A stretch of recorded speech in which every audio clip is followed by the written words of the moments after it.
Is it fair that rich people can get more expensive lawyers? Is it just that some people have a stronger defense because they can simply afford it?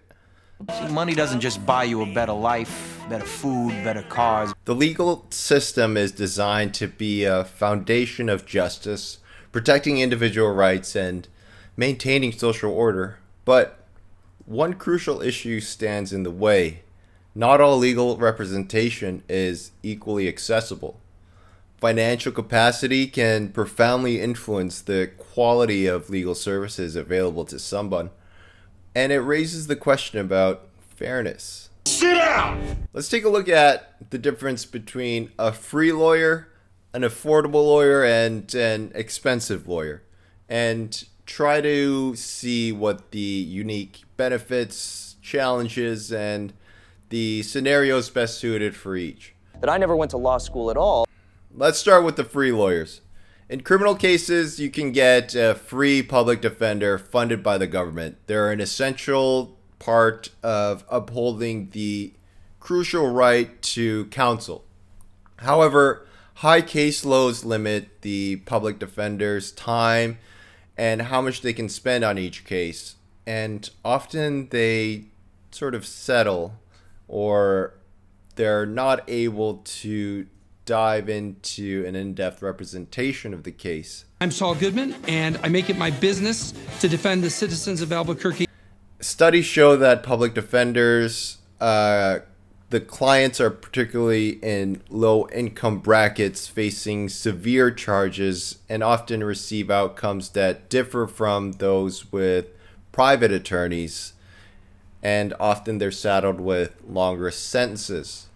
This discrepancy underscores a significant equity issue within our justice system. Take, for example, drunk driving.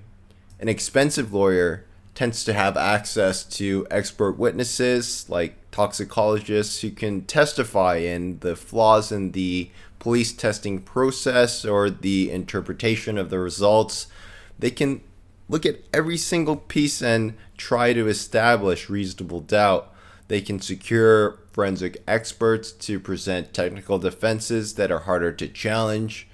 They can make very significant differences in both the depth and quality of the defense and the potential outcome of the case. They're usually expensive because these lawyers know the law so well.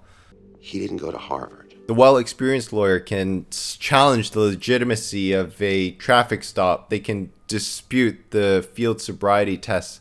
They can analyze the evidence, the custody for the blood tests. They can scrutinize police conduct, and they can raise these sort of complex defenses that an amateur lawyer would not. You're transparent and pathetic. Try all of these avenues, you have a more robust defense. But trying all this costs so much money because it's in terms of billable hours, and often their billable rate is much higher as well. But because rich lawyers can afford to pay for the lawyer's time, you have these cases where, rich frat boys get away with the slap on the wrist. His parents can afford to pay the lawyer to explore every possible defense, whereas the cheaper lawyer can't. You pass this thing, you won't be billing anything at all. In civil cases where the right to an attorney isn't guaranteed, pro bono services can step in to help low-income individuals facing critical issues like eviction and domestic violence, and they can do it for free. I latch on to somebody, and then I use my money to control them. Many law firms and attorneys volunteer for these services, but there's really limited funding for these programs, and they can only handle a fraction of the cases, prioritizing those with urgent needs. Despite its value, free legal representation is again constrained by heavy caseloads, limited resources, and fewer access points to specialized tools or experts. Free representation works best for cases with relatively manageable stakes like minor criminal charges or small claims. Here, public defenders and pro bono services are vital for people who otherwise couldn't afford legal help. But unfortunately, often you get what you pay for. If you pay nothing, you get very little in terms of legal representation and the robustness of your defense. Okay, what about not free but more affordable options? Now, affordable legal services cater to those who can pay some fees but might not be able to hire the best of the best or really high cost lawyers. Did you know that you have rights? The Constitution says you do, and so do I. Now, why are these lawyers cheaper or more affordable? Usually they're solo practitioners, meaning that they're not at a large firm with other lawyers. They're junior attorneys, meaning they're just starting out in their careers, or they're at legal clinics. And there's advantages to these. You know, they offer a balance of affordability and capability for clients that have much simpler legal needs. Solo practitioners and newer lawyers offer affordable solutions that are very simple, like will drafting and uncontested divorces. Although they might not have the extensive resources of a larger firm, they often provide support at lower fees, which are ideal for very straightforward legal problems and requirements. I doubt that satisfies the definition of assault. The problem is, with new and solo lawyers, there's a lack of institutional knowledge that comes from a large firm, or having the best lawyers as your colleagues to ask some of the tough questions. So often there's some mistakes unless it's very, very straightforward legal work. And these mistakes can take the form of not visiting certain avenues, missing certain procedural points, or just not fully developing the legal analysis. Now, legal clinics, they're usually affiliated with a law school and they're managed by law students under the guidance of a licensed attorney, usually at a larger firm. These clinics offer low-cost assistance to individuals with routine cases, and they help clients resolve legal issues while offering valuable hands-on experience and training for students. Often the knowledge is great because the lawyers at these clinics are great, but the downside is they lack resources. They can't get the expert that costs $500 an hour or a team of lawyers to work on a single memo for 200 hours. Unfortunately, we only hire from Harvard. Finally, the high-priced lawyers. What do you get with a high-priced lawyer? High-cost legal representation, generally offered by experienced attorneys or very large law firms, provides advanced resources and specialized expertise, and it's really important for very high stakes and complicated cases. Large firms and specialized attorneys handle intricate cases from corporate law to medical malpractice. These lawyers bring a wealth of experience, access to expert witnesses, and extensive research capabilities. Their services can be decisive in high stakes cases where thorough preparation can mean the difference between success and failure, $1 billion and none, life in prison, being scot-free. Now, the big law firms, it's not necessarily true that they're expensive because all the work is complicated.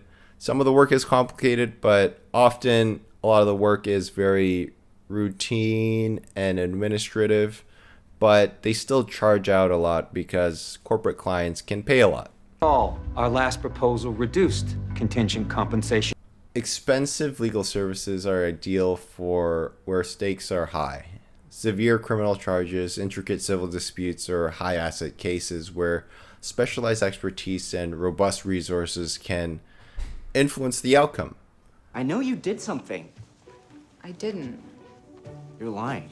Now, when choosing between free, affordable, and expensive legal representation, there's a lot of factors to consider. Again, the case's complexity, the client's financial situation, and the potential impact on their life, or what's really at stake. Free services are essential for basic access to justice, but they're often limited by resource constraints.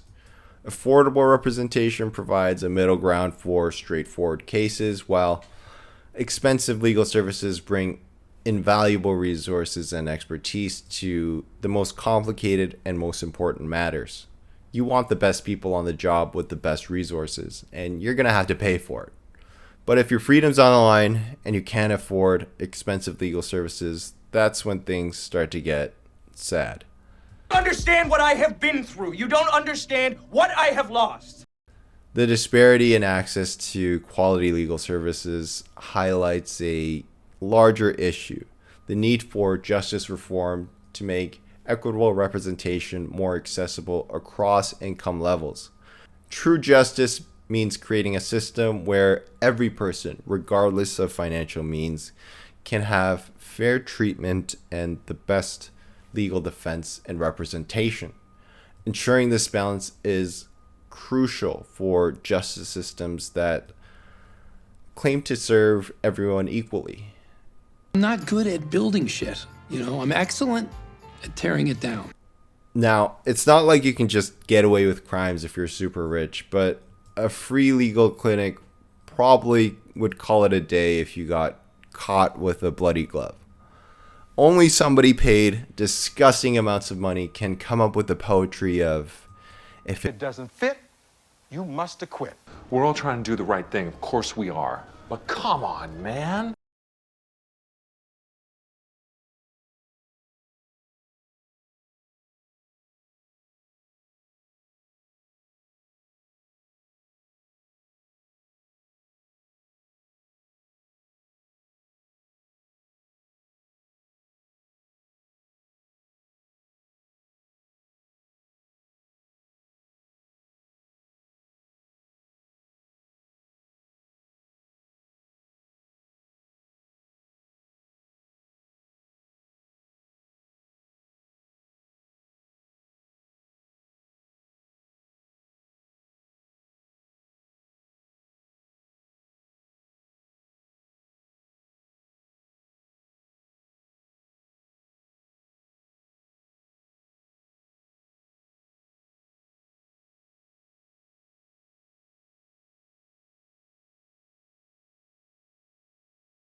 that like boxy corporate look.